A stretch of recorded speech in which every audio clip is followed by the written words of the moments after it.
Lunes, 18 de marzo de 2025.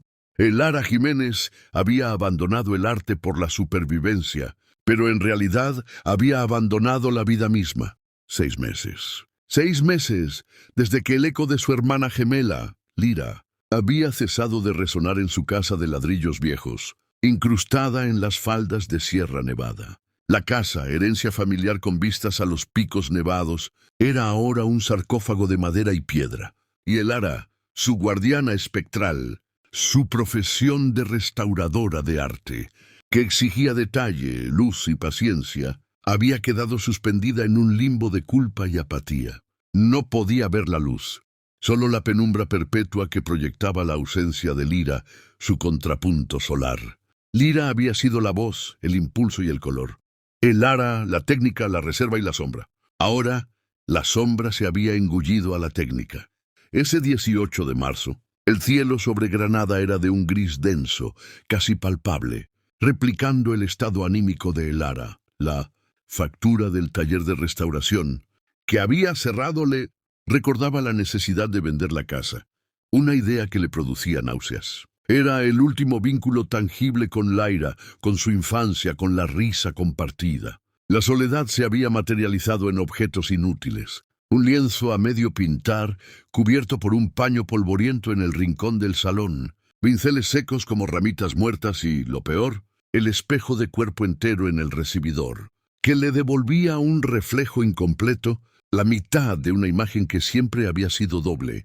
Por las tardes, Lara se refugiaba en la estufa de leña, mirando las agujas del pino que caían lentamente sobre la alfombra bereber, incapaz de levantarse para barrerlas. Su dolor no era un grito histérico, sino una lenta disolución de la voluntad.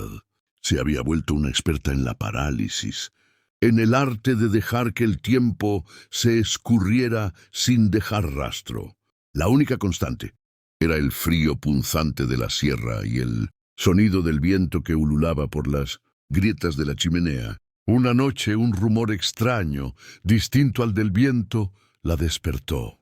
Era un sonido suave, un rítmico, proveniente del viejo nogal fuera de su ventana, que se repetía con una cadencia casi hipnótica. Era la primera vez en meses que algo externo lograba perforar la burbuja de su apatía. Mañana, se prometió, miraría. Una promesa simple, pero la primera en mucho tiempo. Martes, 19 de marzo de 2025. Al amanecer, o más bien, cuando la luz tenue de la mañana se filtró a través de la densa niebla matinal de la sierra, Lara cumplió su mínima promesa.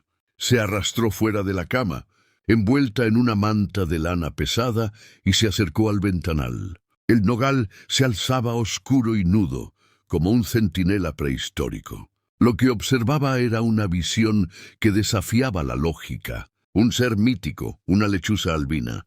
Era de un blanco tan puro y cegador que parecía destilar su propia luz en el día brumoso. No era la blancura sucia de un animal envejecido, sino la pureza inmaculada, casi irreal, de un espíritu invernal. Sus ojos, en lugar del ámbar o el dorado esperados, eran de un suave tono rubí, encendidos por la luz difusa, mirándola con una intensidad que traspasaba el cristal. En Andalucía, la aparición de un animal tan raro, especialmente uno asociado con la sabiduría y el misterio de la noche, se interpreta de dos maneras: una bendición milagrosa o el más temible de los augurios. Para Lara, inmersa en su vacío emocional, era simplemente la cosa más hermosa y extraña que había visto desde la partida de Lira. La lechuza albina giró su cabeza de manera pausada, registrando cada movimiento de Lara. No había miedo en sus ojos, solo una evaluación tranquila y profunda. Lara sintió que estaba siendo radiografiada, que la criatura veía más allá de la tristeza, hasta el núcleo herido de su ser. En un gesto involuntario, Lara descorrió ligeramente la cortina, permitiendo que un delgado rayo de luz invernal cayera sobre el lienzo cubierto en el rincón. Fue la primera vez que hizo un movimiento tan decisivo y revelador en meses. La coruja ululó de nuevo, sonando como una sutil afirmación: «Estoy aquí para verte». Esa mañana, Lara no volvió a la cama. Se quedó en la sala, encendiendo un fuego más vigoroso. El animal permaneció en su rama durante horas, un punto fijo de blancura contra el oscuro telón de fondo de los pinos. La presencia de la coruja la obligó a un orden mínimo. Tenía que poner agua fresca en la fuente del patio y buscar los prismáticos olvidados de Lyra para observarla mejor. Por primera vez desde septiembre, el Ara había encontrado un punto focal fuera de su propio dolor, un faro inesperado en el puerto de su luto. Miércoles 20 de marzo de 2025. La lechuza albina, que el Ara había apodado mentalmente Nieve, se había convertido en una rutina silenciosa, una cita inquebrantable que no requería palabras ni esfuerzo físico, solo presencia. El Ara se levantaba cada mañana con una motivación mínima: comprobar si su guardiana espectral seguía allí.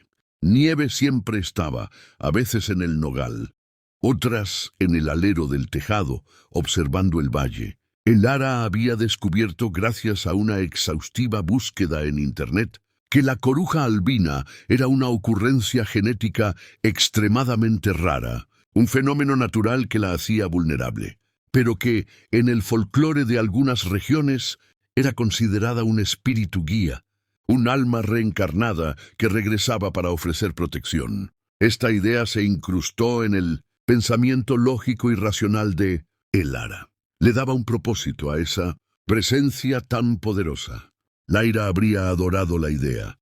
El Ara comenzó a hablarle a Nieve. Monólogos silenciosos, susurrados al cristal. Le contaba sobre la obra de arte inacabada, una réplica de un fresco mudéjar que Lyra le había encargado. Le confesó su culpa por no haber estado allí el día del accidente. Eran confesiones unilaterales, pero la coruja albina, con su constante quietud, actuaba como una terapeuta no intrusiva. La simple acción de vocalizar el dolor al mundo exterior, aunque fuese a un animal, aliviaba el peso en su pecho. Ese miércoles 20 de marzo, la temperatura cayó drásticamente, y una nevisca fina comenzó a caer sobre la sierra. El Ara, preocupada por la vulnerabilidad de un animal tan puro al clima extremo, decidió actuar, superando la inercia que la había paralizado durante medio año. Tomó herramientas oxidadas y una vieja escalera y, con las manos temblando, clavó una pequeña tabla de madera bajo el alero de su porche,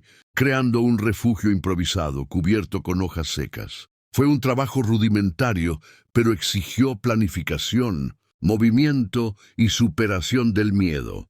Era la primera vez que dedicaba su energía a la vida de otro. Al caer la noche, Nieve voló con gracia majestuosa y silenciosa desde el nogal hasta el refugio, inspeccionando la pequeña estructura. Se posó en ella y por primera vez el Ara sintió satisfacción. El búho albino había aceptado su ofrenda. Era un pacto tácito, silencioso, forjado en la nieve y la desesperación. Sábado, 23 de marzo de 2025.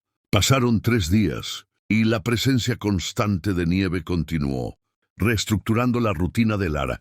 Ya no solo se levantaba para mirar a la coruja albina, también se levantaba para calentarse un té y, crucialmente, para abrir por completo las persianas de la cocina. El Ara estaba poco a poco reincorporando la luz y el orden. La coruja albina, con su manto níveo, actuaba como un metrónomo visual, marcando el tempo lento, pero firme, de su recuperación. Ese sábado, 23 de marzo, el sol brilló con una intensidad inusual sobre Sierra Nevada, trayendo una claridad cegadora. La luz inundó la sala, revelando de manera cruel y vívida el desorden acumulado. El Ara sintió un escalofrío de repulsión por su propia negligencia.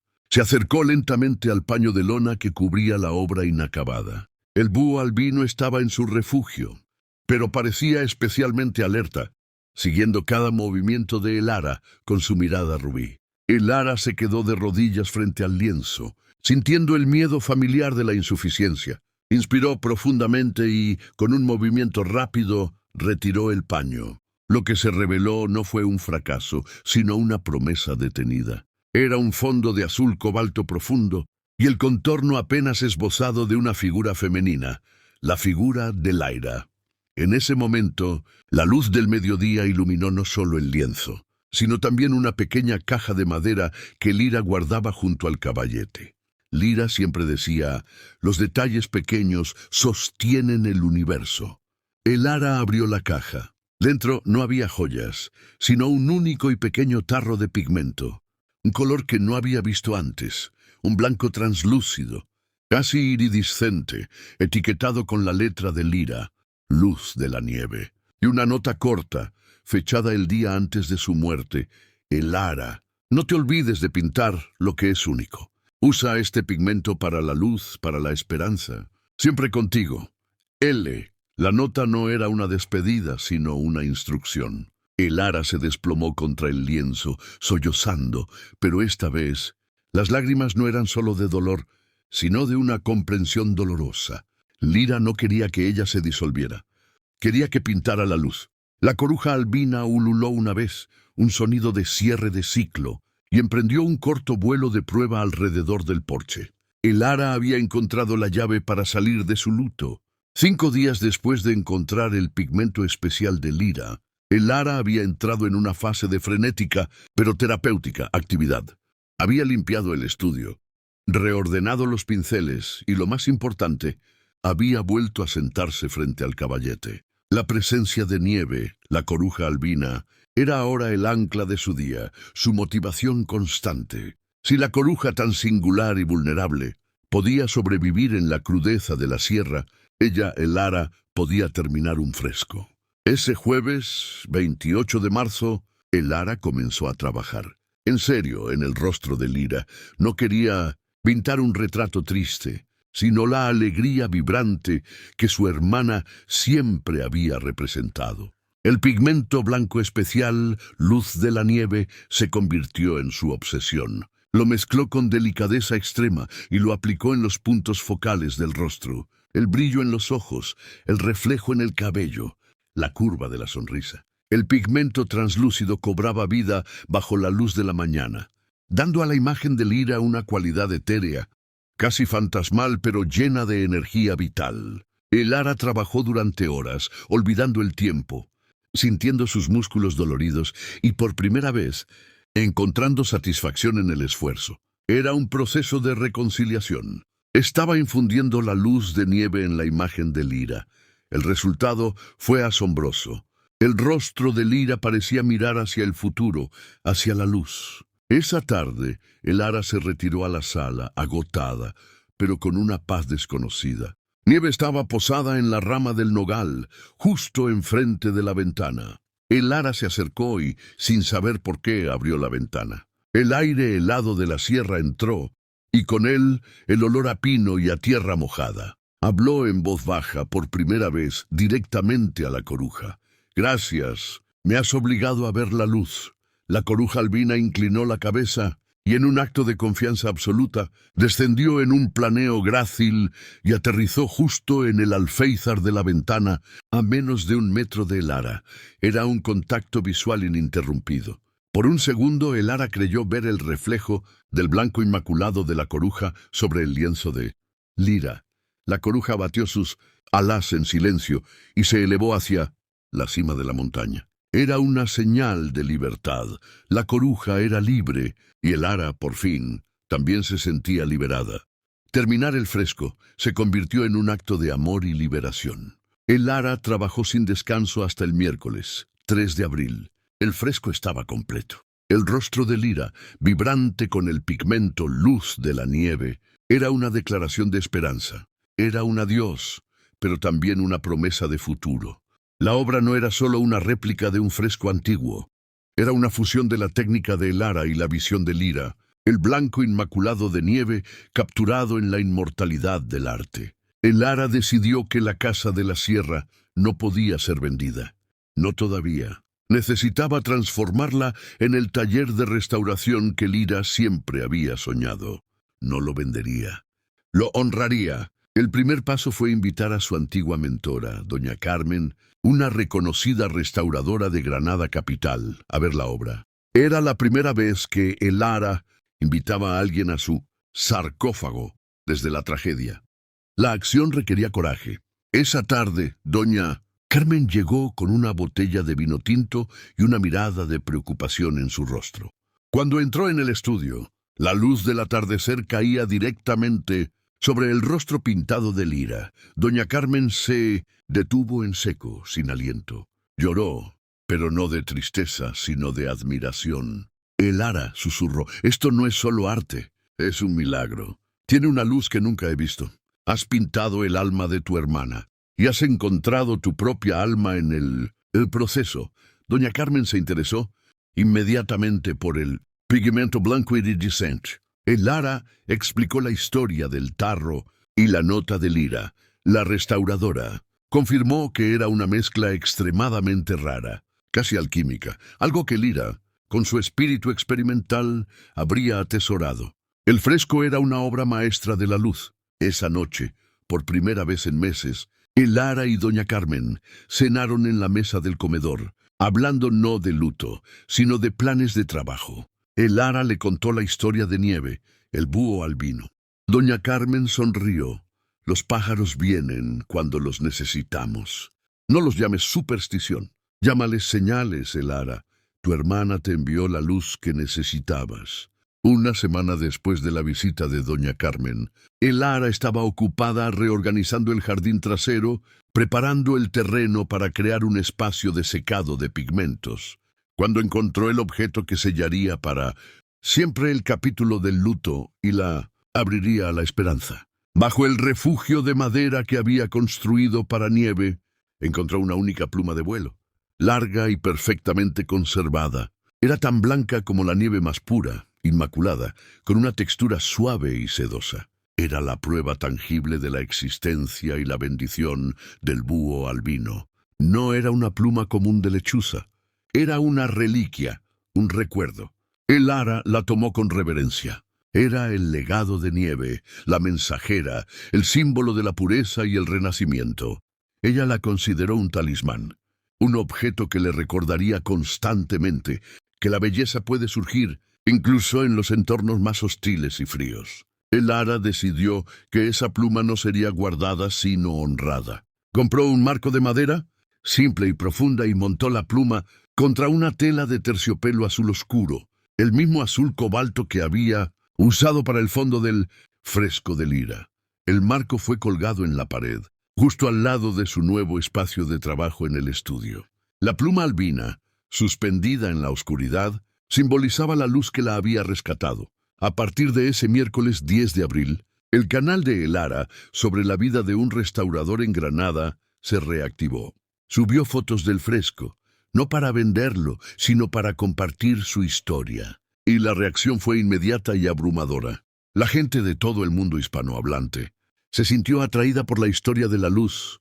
Después de la oscuridad, recibió mensajes de personas que habían perdido a seres queridos, de artistas que habían perdido la inspiración y de individuos que habían superado la depresión. La historia de la coruja albina se convirtió en un símbolo de resiliencia universal. Lara se dio cuenta de que Nieve no solo la había salvado a ella, también había ayudado a miles de personas a encontrar consuelo en la idea de que la rareza y la belleza pura pueden aparecer cuando menos se esperan. Su micronicho, la restauración y la vida en la sierra, ahora tenía un toque de realismo mágico que lo hacía irresistible. Ella no solo restauraba arte, restauraba almas. La casa de la sierra, que una vez fue el sarcófago, se convirtió en el santuario blanco, un faro de luz y creatividad. Pasaron los meses, la primavera de Granada floreció, y el 28 de junio, la luz de verano era radiante y el aire cálido. Lara estaba terminando la restauración de un retablo menor para una iglesia en la costa, su primer gran encargo. Su nuevo taller, el Santuario Blanco, estaba lleno de vida. El olor a trementina, la luz solar, la música andaluza de fondo. Ella ya no era la sombra de sí misma. Era Lara, la artista, la restauradora, la superviviente. La venta de la casa se había olvidado por completo. En su lugar, Lara había usado sus ahorros para construir un hermoso y discreto observatorio de aves en el borde del bosque.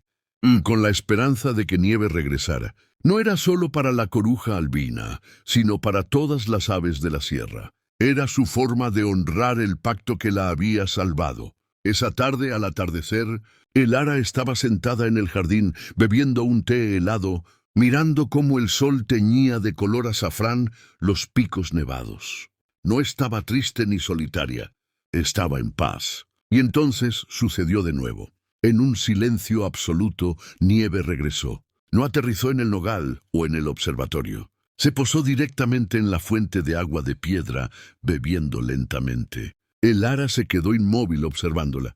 La lechuza albina alzó la cabeza, miró a Elara directamente a los ojos, con esa penetrante mirada rubí, y luego, sin prisa, emprendió el vuelo hacia la oscuridad del bosque. No dejó una pluma, no ululó una advertencia, solo dejó la certeza. Elara comprendió que la coruja no era un espíritu ni un fantasma. Era la naturaleza en su forma más pura y excepcional. Su misión no era quedarse, sino aparecer cuando la oscuridad era más densa. Nieve le había enseñado a Elara que la verdadera sabiduría no está en evitar la noche, sino en aprender a ver la luz que reside en las rarezas y en las diferencias. Elara se levantó y se dirigió a su taller a la luz del atardecer. Miró el fresco de lira, con su brillo etéreo, y luego el marco con la pluma blanca en la pared. Eran recuerdos, no cadenas. Ella sabía que el futuro traería nuevos desafíos, pero ahora tenía la armadura, la paciencia de la restauradora y la sabiduría de la coruja. Elara Jiménez, la mujer que había perdido la mitad de sí misma, había encontrado una nueva e inmaculada visión del mundo.